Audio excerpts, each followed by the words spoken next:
Good morning, adventurers. My name is Ben, and welcome to a morning show where I sit around, drink some tea, and talk about D&D. First up today, we have some amount of news, kind of, not really. Um, I want to remind everybody that there has been a delay in the production and fulfillment, mostly just production process for Fizban's Treasury of Dragon and Strixhaven Curriculum of Chaos. They've both been delayed. Fizban's has been delayed by a week to October 26th, and Strixhaven has been delayed by 3 weeks out to December 7th.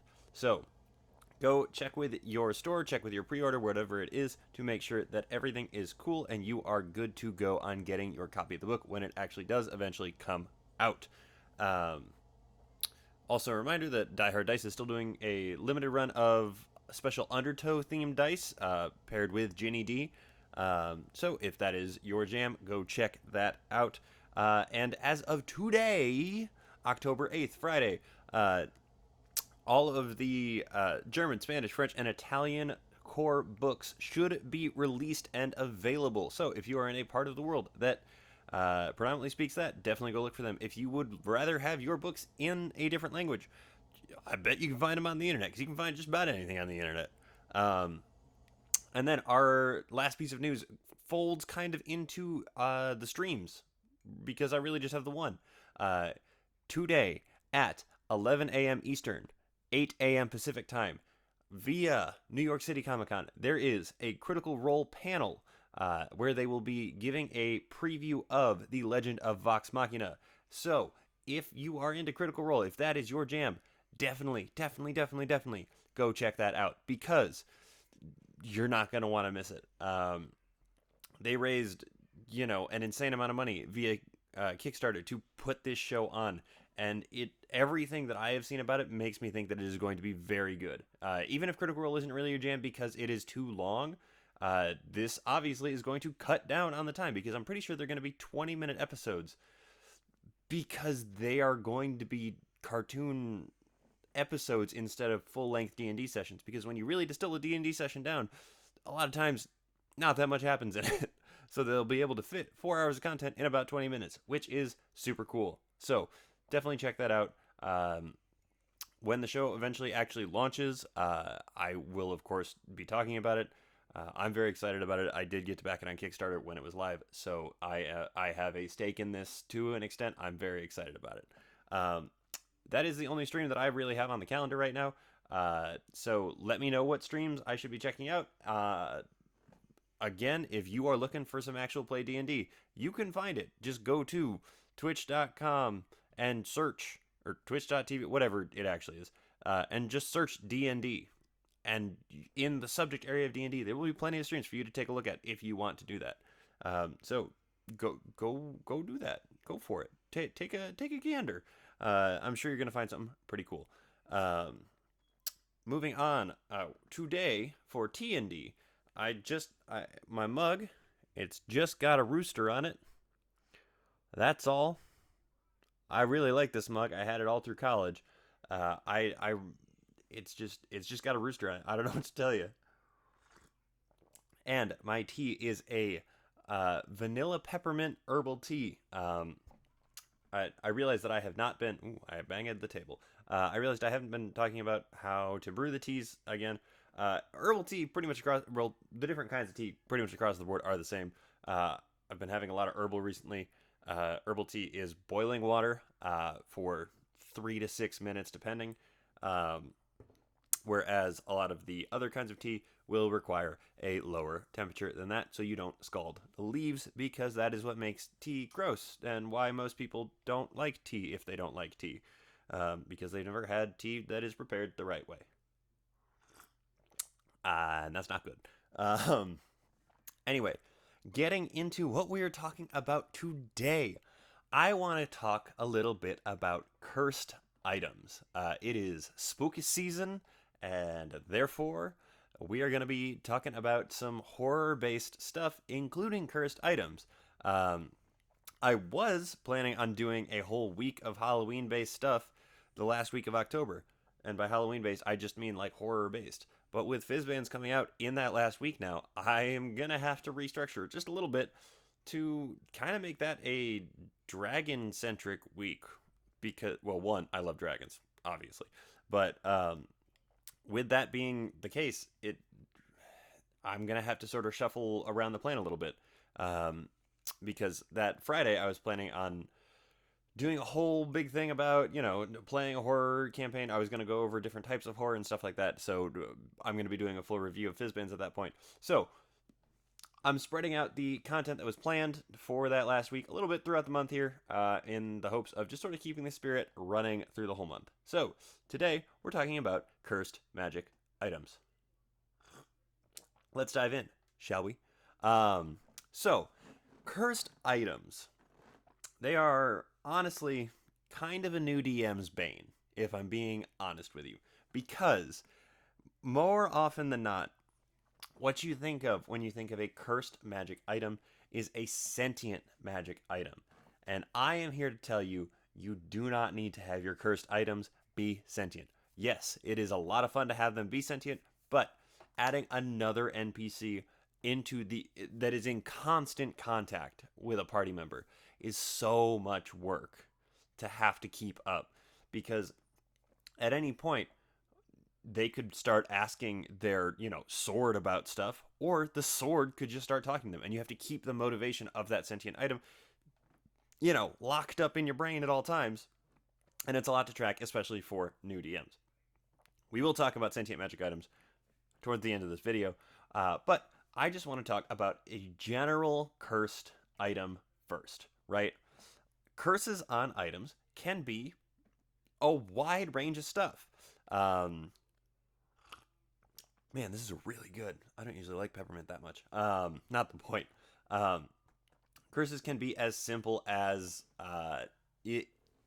you cannot make attacks with weapons other than the one that you are attuned to via this curse. If you attempt to do so, you have a disadvantage on every other attack that you make without this weapon. So, like, if you've got a short sword that is a +1 short sword, but it's got that curse attached to it, if you have that short sword and you are dual wielding with another short sword and you attack with the first one, that second attack with the other weapon is going to have disadvantage. So it really sort of undercuts like a two-weapon fighting style if that is the thing you are going with for your character.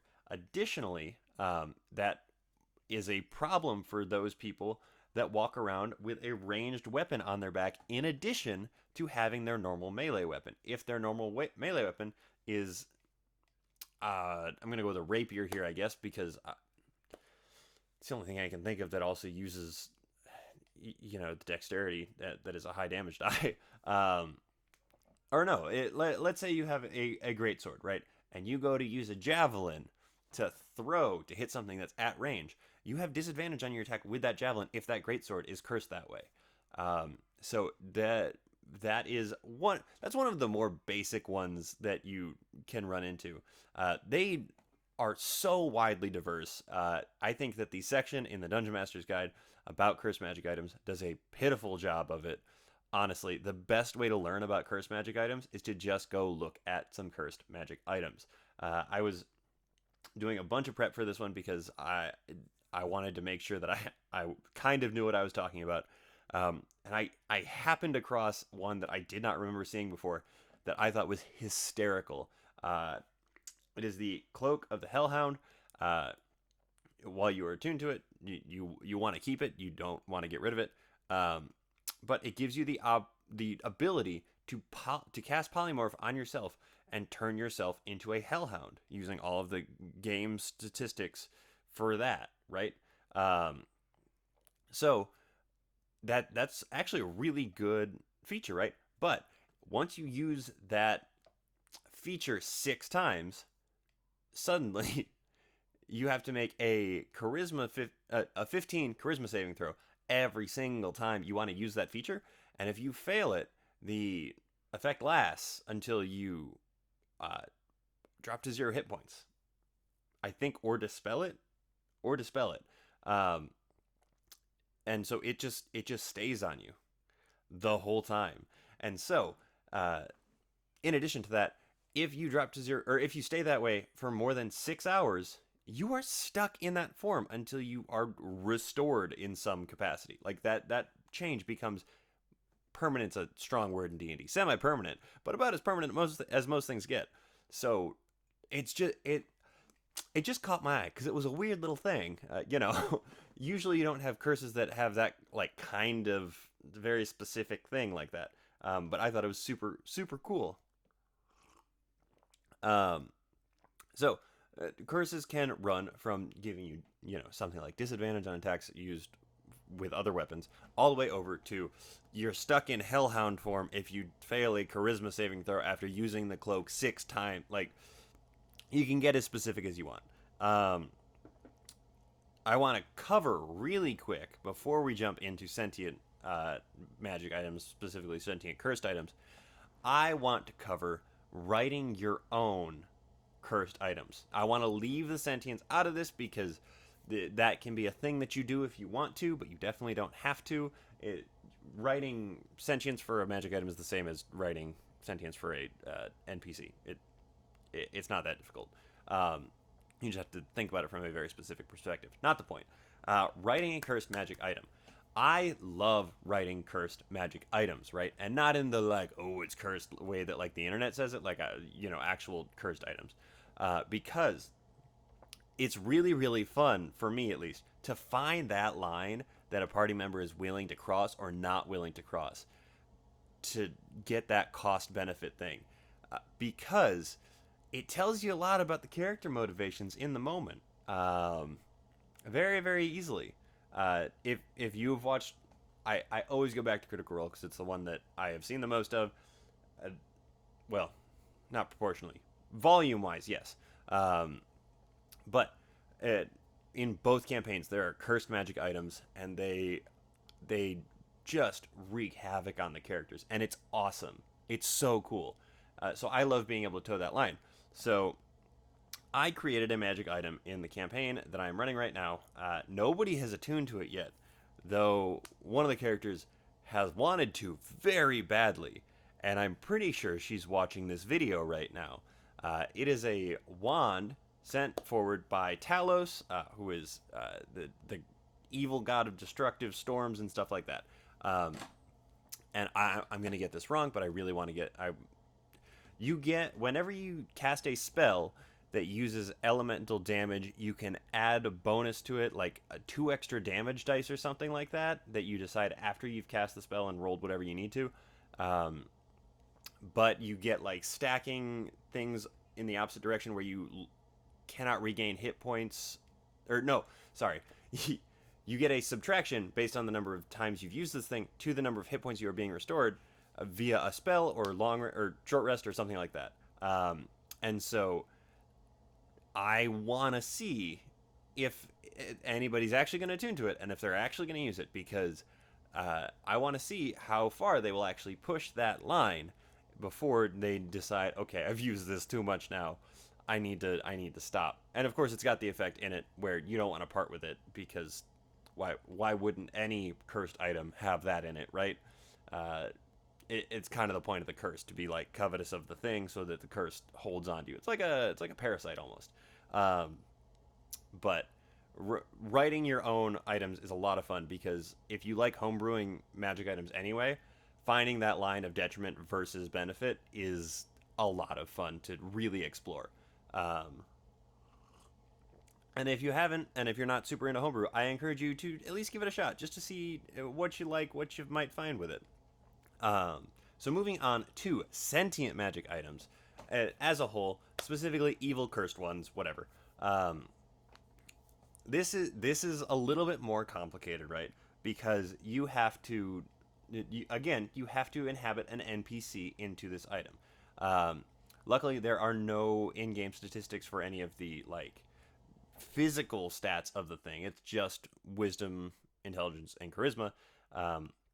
But you still have to keep that in mind, and you have to keep the motivation of that item in mind. Oftentimes, I find it easiest to not have a complicated sentient magic item. It is complicated enough to have a sword that can think, right? You don't need it to have this long, elaborate series of morals and stuff like that. You can just have it be, I want to kill that thing. I want to kill that thing in particular. Whenever you see that thing, you have to make a wisdom save to go off because the sword starts like yelling at you in your head or something like that, right? Like if your barbarian has a cursed magic item and it's their weapon wants to murder every owlbear you see, and you are walking through the woods and you see an owlbear way off to the side, the sword will start like screaming at the barbarian. The barbarian has to make a save. If they fail the save, they just take off in that direction, regardless of any amount of stealth that they had before, anything like that, to go try and butcher the owlbear with that weapon. Um, Having a singular core motivation is, in my mind, the best way to use, that. Use that being a sentient item in this particular case. Uh, Again, critical end of campaign 1. I'm not going to really say anything about it because I don't want to toss any spoilers in there. There was a cursed magic item, or sentient cursed magic item, that had a very, very specific goal in mind. And all it did was yell about that. It's just kind of the way that it goes. Having to deal with putting a personality inside of an item can be very complicated.